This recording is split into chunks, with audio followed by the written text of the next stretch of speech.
Germany makes game-changing move, prepares for war to defeat Hazarian Mafia.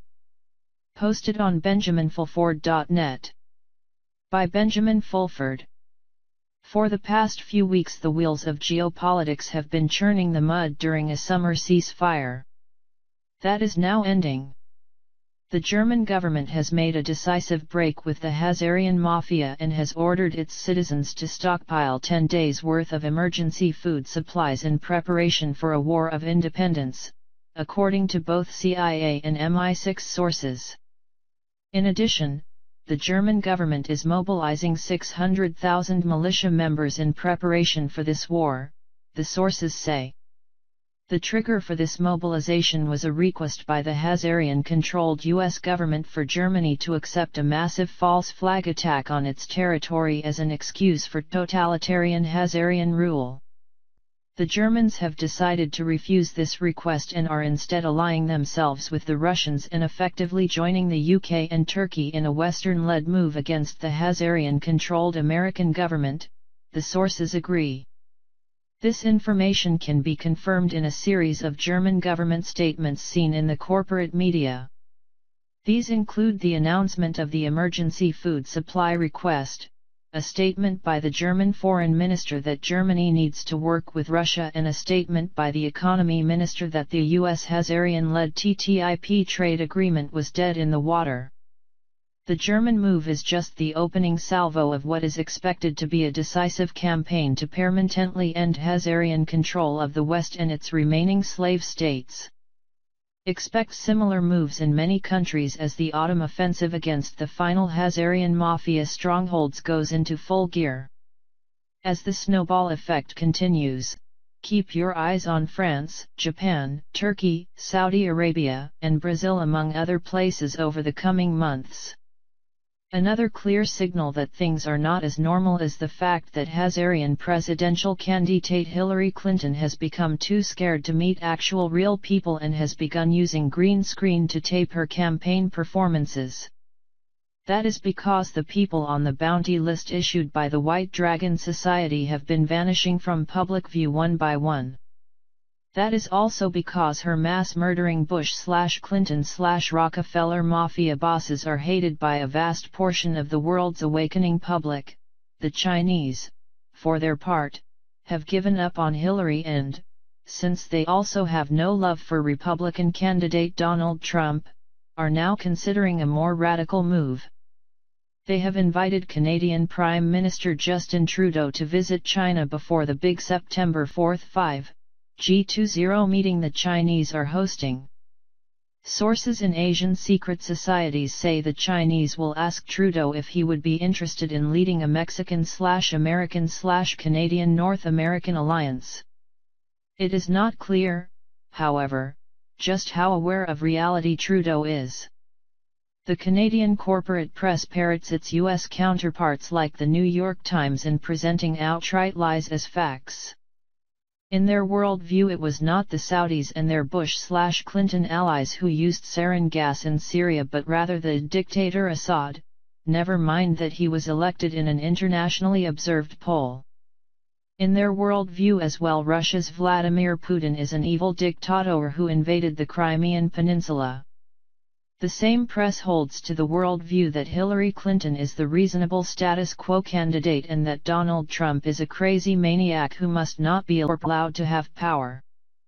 This writer's own mother, who gets her information from Canadian newspapers and the Canadian Broadcast Corporation, CBC, held views along these lines. Robert Fulford, a prominent Canadian writer, not a direct relative of your correspondent, for example, wrote an editorial in the Canadian press that also went along with this worldview. So it is quite possible Trudeau is still too brainwashed to understand the historical opportunity the Asians are going to offer him. In any case, the Chinese are going to try to make the most of the G20 meeting they are hosting. They have invited countries that are not in the G20 to participate as well as top European Union leaders in a sign they are going to push hard for big changes in the way this planet is run. The meeting follows months of concerted selling of U.S. Treasury bonds by central banks all over the world. This time it is clear the Asians are not going to let the usual criminals take over after the U.S. corporate government's bankruptcy negotiations conclude. The owners of the Federal Reserve Board system, for their part, are locked in a death spiral. They are printing their own fiat money, to buy shares in corporate bonds issued by their own companies. It is like a snake swallowing its own tail. Everybody else, including old-fashioned pension fund managers and other institutional investors with integrity, are avoiding the entire cesspool that U.S. financial markets have become. That is the real reason why Fed Chairperson Janet Yellen hinted at raising interest rates last week. If they do try to raise interest rates, it will have the opposite effect of what they expect, because it will be seen as a sign of desperation, not strength. Even looting the Japanese National Pension Fund to the tune of over $100 billion is not enough to help these criminals keep their empire solvent. The situation has become such that Jacob de Rothschild has warned that the system of central banks his family was instrumental in creating was headed for systems failure. The Rand Corporation, a warmongering neocon think tank, has reacted to the situation by saying the U.S. should declare war on China sooner rather than later. However, they are about 10 years too late to make that call.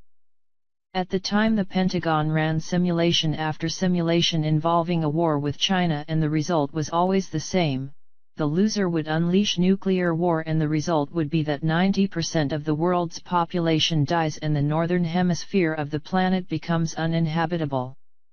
That is the same reason why the Asians are not going to do anything arrogant that will provoke the military-industrial complex into choosing mutually assured destruction. Instead, the brainy part of the military-industrial complex is already dealing with the situation with the compelling argument that we do not want to replace Hazarian mob rule with Chinese totalitarianism. The Japanese, Koreans, Indonesians, Vietnamese, Indians and others understand this argument, as do the Chinese. In the Middle East, the Pentagon is keeping to its deal with the Russians to divide their regions of influence along the Euphrates River, with the Russians getting what is west of it while the Americans get what is east of it.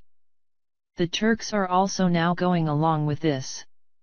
The fighting now going on in the region is against mercenary armies working for oil companies still controlled by the Clinton/Bush/Rockefeller mafia. The Israelis have also figured this out and have invited the Russians in to try to help them find peace with their neighbors. This will mean they will have to give up their messianic delusions about ruling the world from Jerusalem and accept a fair deal with the Palestinians and others. They no longer have a superpower to manipulate into fighting for them, and so must learn to be humble. Thanks for listening and watching. Subscribe and share.